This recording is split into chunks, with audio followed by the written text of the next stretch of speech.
বগুড়ার ঐতিহ্যবাহী আলু ঘাটাঘাটি কিন্তু এরই মধ্যেই শুরু হয়ে গেছে। দেখেন কিভাবে ঘাটতেছে, এই ঘাঁটতে ঘাঁটতেই কিন্তু এটার নাম হয়ে গেছে আলু ঘাটি। এই আলুগুলো কি সুন্দর হয়েছে, কালারটাও দেখেন মাশাআল্লাহ জোস। একেবারে আলুর মধ্যে দিয়ে গোশত এমনভাবে নড়ছে, মনে হচ্ছে যে এটা যে একটা তরতাজা গরু সেটা কিন্তু বোঝা যাচ্ছে। ধোঁয়া উঠছে, দেখেই মন ভরে যাচ্ছে। বগুড়ার মানুষ এই আলু ঘাটি পেলে কিন্তু তারা ভুলে যায় পোলাও কোরমার কথা, কারণ এই আলু ঘাটি দিয়েই কিন্তু তৃপ্তি সহকারে খেয়ে থাকে। এই আলু ঘাটি কোথায় হচ্ছে, কেন হচ্ছে, কিভাবে শুরু হলো, এটা নিয়ে একটু তো বিস্তারিত জানাতেই হবে, না জানালে তো আর হবে না। চমকপ্রদ একটি খাবার। বন্ধুরা, আমরা আছি আমাদের বগুড়ার শাহজাহানপুরের গ্রামের বাড়িতে। এখানে প্রতি বছর এ ধরনের একটু আয়োজন হয়। আজকেও সেই আয়োজনটি হয়েছে। একেবারে ভোরবেলা থেকে এই আয়োজন শুরু হয়েছে। ভোরবেলা যখন সবাই আসছিল, এসে যখন পেঁয়াজ কাটাকাটি শুরু করেছিল, তখন থেকে এই আয়োজন কিন্তু শুরু হয়েছে। এরপরে মশলা বাটা, কাঁচামরিচ ছিলানো, এভাবেই চলছিল। গ্রামের এবং প্রতিবেশী সবাই কিন্তু আসে, এখানে এসে সবাই মিলে একসাথে বসে কিন্তু এই কাটাকাটি এবং এই কার্যক্রমগুলো চালিয়ে যাচ্ছিল। আমিও ছিলাম, শুরু থেকে দেখার চেষ্টা করছিলাম, জিনিসগুলো ভালোই লাগছিল। একটা পর্যায়ে দেখা গেল যে ওই গরু যেটা আমরা কিনেছিলাম, আপনাদেরকে গতকাল আমরা দেখিয়েছিলাম যে আমরা একটা গরু কিনেছিলাম চাকা বাংলা চ্যানেলে। সেই গরুটা ৬২,০০০ টাকা দিয়ে আমাদের কেনা ছিল, ষাঁড় গরু। সেই গরুটা কিন্তু আমরা জবাই করেছি। সেই গরুর মাংস দিয়েই কিন্তু এখানে আলু ঘাটির ব্যবস্থা করা হয়েছে। গরুটার মাংস কিন্তু আবার একটু ছোট ছোট করে পিস করে কাটছিল। তো যাই হোক, আলু ঘাটির মূল উপাদান হচ্ছে আলু। আর এই আলুটা ব্যবহার করা হয় লাল আলু, বা বগুড়ার ভাষায় যেটা বলে হাগরাই আলু। কিন্তু আসলে সিদ্ধ করতে হয় দীর্ঘক্ষণ চুলার উপরে দিয়ে।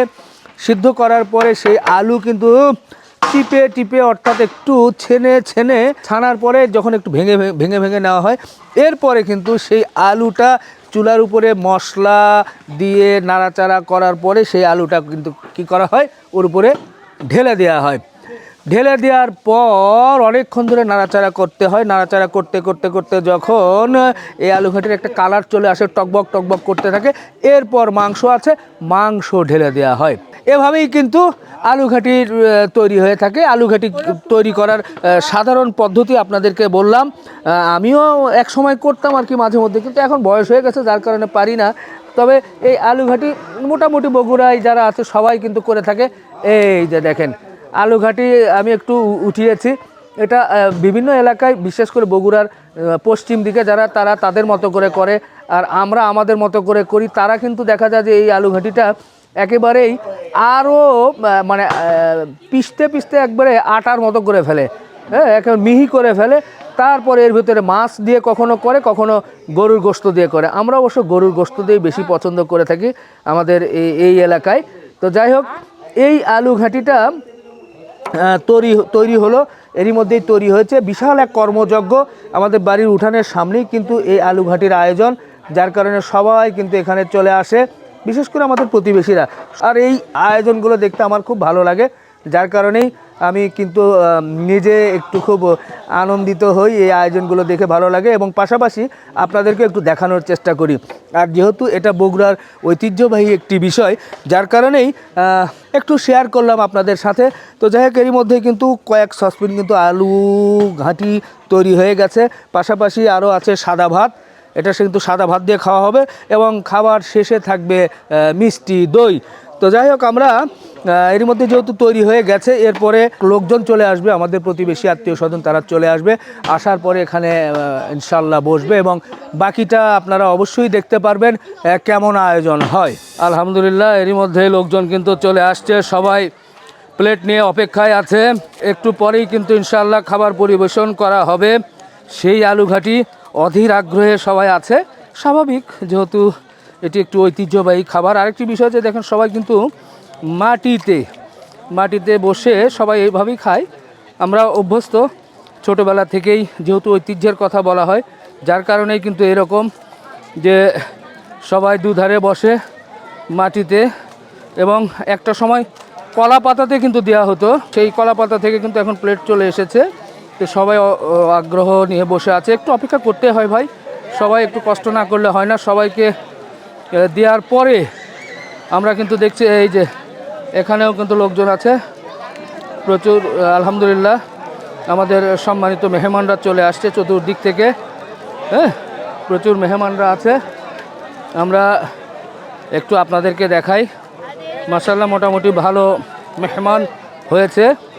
আমরা এক প্রান্ত থেকে আর এক প্রান্তে যাওয়ার একটু চেষ্টা করছি এবং মেহমানদেরকে একটু দেখানোর চেষ্টা করছি। ওই পাশে ছিল, এরপর ধীরে ধীরে যদি দেখায়, এই যে এদিকে দেখেন, এদিকেও আছে। মাশাআল্লাহ মাশাআল্লাহ সবাই আছে।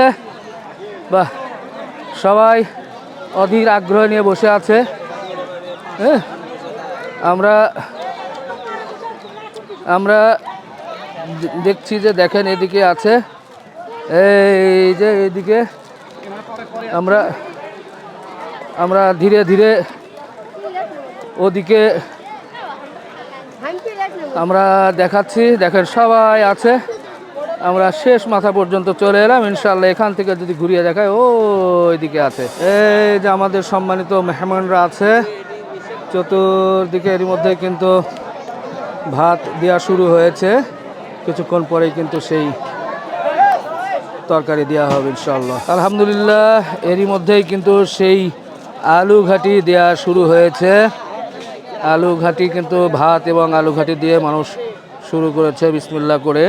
এর মধ্যে আলহামদুলিল্লাহ সবাই কিন্তু আলু ঘাটি এবং সাদা ভাত পেয়েছে। বিসমিল্লাহ করে সবাই খাচ্ছে, ভালো লাগছে। এটাই একটা আনন্দ, এটাই একটা ভালো লাগা। এই যে চলছে তো চলছেই, চলছে তো চলছেই, উদ্দাম গতিতে কিন্তু আলু ঘাটি দেওয়া হচ্ছে। সবাই ধীরে ধীরে খান, দই চলে আসবে একটুর মধ্যেই। এই দই নিয়ে এসো। আসছে আসছে আসছে, চলছে খানা পিনা। আলহামদুলিল্লাহ কঠিনভাবে কিন্তু খানা পিনা চলছে। এরই মধ্যে আমরা খুব দ্রুত এক ঝলক ঘুরে যাওয়ার চেষ্টা করি। একটু পরে কিন্তু দই আছে, আপনারা ধীরে সুস্থে খান। দই না খেয়ে কেউ যাবেন না। হ্যাঁ, দই খাওয়ার পরে আপনারা যাবেন, কেউই কিন্তু যাবেন না। ধীরে ধীরে খেয়ে নেন, এরপরে দই না নিয়ে কেউ যাওয়া ঠিক হবে না। কিন্তু হাঁসখালির বিখ্যাত দই নিয়ে আসতেছে। এরপর ধীরে ধীরে খান, সময় আছে। এরপরে অ্যাটাক হবে, এই যে এরপরে মহিলাদের অ্যাটাক হবে। ওই যে দূরে দেখেন মহিলারা অপেক্ষা করছে। ইনশাআল্লাহ এরপরেই মহিলারা আবার সবাই খুব বসে আরাম এসে খেয়ে নিচ্ছে। একটু কিছুক্ষণের মধ্যে কিন্তু দই চলে আসবে। আমরা খুব চমৎকার একটা খানা পিনা কিন্তু চললো। এখন কিন্তু দইয়ের অপশন চলছে, এখন দই চলছে। কিছুক্ষণ আগে কিন্তু আলু ঘাটি শেষ, এবার দইয়ের পালা। এই দইয়ের মধ্য দিয়ে কিন্তু আজকের খাবার শেষ হবে। ধীরে ধীরে ওদিকে কি দই চলছে তো চলছেই। এরই মধ্যে লোকজন কিন্তু আরাম এসে দই দিয়ে খাবারটা খেয়ে নিচ্ছেন। ঝালের পরে একটু মিষ্টি হলে ভালোই হয়, সেটাই কিন্তু চলছে। এই যে চলছে আলহামদুলিল্লাহ, সুন্দর করে দই খেয়ে নিচ্ছে। এটাই কিন্তু শান্তি। খাবার শেষে এই যে মিষ্টি, আলহামদুলিল্লাহ আলহামদুলিল্লাহ। হ্যাঁ চাচা, কেমন কি হলো? আলহামদুলিল্লাহ যথেষ্ট ভালো, যথেষ্ট। আচ্ছা। এরকম আমাদের ইউনিয়নের মধ্যে এরকম এত বড় অনুষ্ঠান কোনদিন হয়নি। এবার একদম পিতার জন্যই বাৎসরিকভাবে কার্যক্রম চালায়, কোনদিন হয়নি। এটাই আমার নজরে পড়লো। আচ্ছা আচ্ছা, জি জি আলহামদুলিল্লাহ। পুরুষ মানুষের খাবার শেষে এবার আমাদের মহিলারা তারা বসেছে। সবাই কিন্তু আমাদের আত্মীয় স্বজন এবং পাড়া প্রতিবেশী সবাই বসে পড়েছে। এরই মধ্যেই কিন্তু সবার প্লেটে সেই ভাত দেওয়া হচ্ছে। এরপরে ঐতিহ্যবাহী আলু ঘাঁটি কিন্তু ইনশাল্লাহ দেওয়া হবে। এই যে তরকারি দিচ্ছে ধীরে ধীরে। যাই হোক, তরকারি দেওয়া চলছে, আমরা দেখছি ধীরে ধীরে। আরও সামনের দিকে এরই মধ্যে খাবার দেওয়া হচ্ছে, চলছে আলু ঘাঁটি বিতরণ। এরই মধ্যেই সবাইকে কিন্তু আলু ঘাঁটি দেওয়া হচ্ছে। এরই মধ্যেই কিন্তু মহিলাদের খাবার কিন্তু প্রায় শেষ। তারা খাবার খেয়ে এর মধ্যেই কিন্তু তারা খাবার নিয়ে ধীরে ধীরে রওনা করছে।